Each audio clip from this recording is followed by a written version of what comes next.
Well, markets are up today following last week's sell-off, but they are still trading below all-time highs. Is this recent pullback an entry point for investors, and where might the smartest opportunities lie? Let's break it down further with David Laut, Chief Investment Officer at Kerux.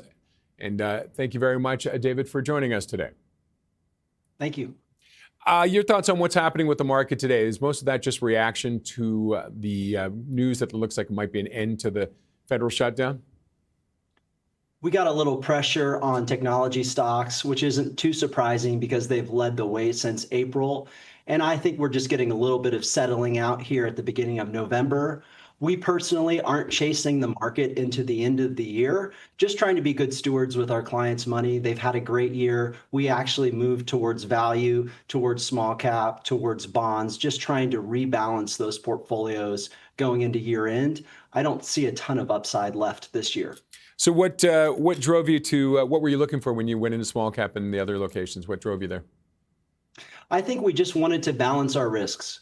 We know that we need to be involved with the Magnificent Seven, right? That's half of our stock market return going back about a decade. But let's just make sure that we're measuring those because we know there's some other opportunities too with interest rates likely falling. And so we can position to some other long duration assets and still have great performance. And what were you looking at within those groups and sectors? Well, I mean, you're looking at small cap, you're looking at gold, potentially Bitcoin, certainly technology, but I just kind of want to take a break here into the end of the year before we reposition for 2026. But any long duration asset I think is going to do well. It's not only Facebook, Google, Meta, et cetera. And with the Bitcoin and the cryptos, any concerns there? It's been a little bit of a volatile run for the last little while.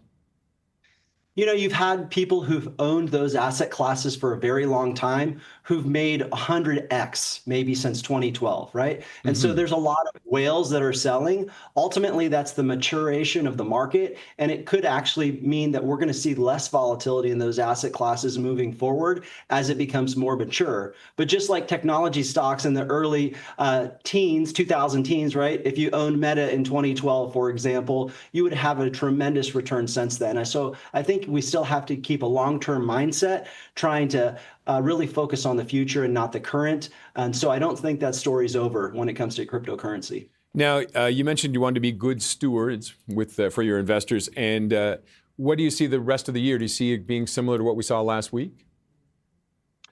I think it'll be a bit choppy. If I was putting new money to work today, I would probably be looking to dollar cost average over the next 6 weeks, really trying to end that last investment going into that Santa Claus rally that we would typically see. But I'm kind of waiting for the market to show its hand going into 2026. I'm definitely optimistic. There's so many reasons to be, right? Falling interest rates, AI margin expansion, probably a FOMO trade because a lot of people have missed this, but I wouldn't be surprised if we could get into an overheated environment next year. And so we're really trying to be cautious so that our clients, who are often generous, have enough liquidity to make sure that they don't get thrown off track with their mission, but of course are participating in that long-term growth. What are some of the concerns you have that it might overheat, the market might overheat? Well, all of those things added together, right? One of the things I look at in particular, is investor sentiment, consumer sentiment. I think a lot of people haven't been participating. You know, down here south of the border, there's a lot of people who think that our president is unhinged, and that has caused investors to hold back on their investments. I'm constantly trying to keep people engaged in the long-term perspective. And so what I think will happen is once those people finally realize that it's costing them financially, they all may jump in, and that could, in addition to things like AI, in addition to things like low interest rates, all these things culminating after what is almost a 20-year bull market, that could create something that feels like a bubble, which I don't think we're at yet. Okay, and so you still like the growth stocks? We do longer term. I just think that the rest of the year, there's not a ton of point in chasing those names. And of course, we're going to continue to look to see if the spend that's being done on all this AI technology turns into profit. But on the margin, I think we see margin expansion. Certainly every industry can benefit from these AI technologies, and that's only going to increase profits. The challenge, of course, is it's going to reduce headcount. And I think that that's another thing to be cautious of looking into the future, because even right now, our GDP is only really contingent on the top 10% of earners. So what happens as those more educated, more sophisticated workers continue to have more money and have jobs while more and more of the population is unemployed or needs some sort of government assistance?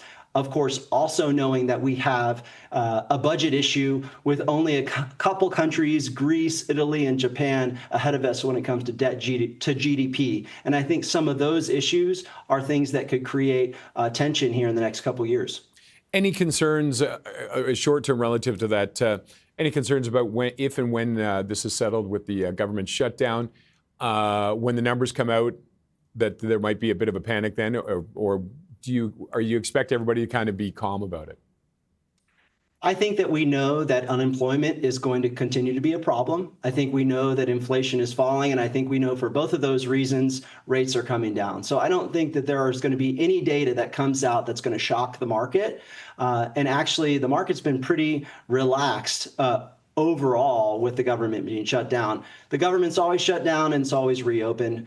So that's not too big of a concern. You know, all the uncertainty that we face in the market is so short term, and we have to just look past that to the longer term horizon. So a business as usual, essentially. That's correct. Okay, David, thank you very much for joining us.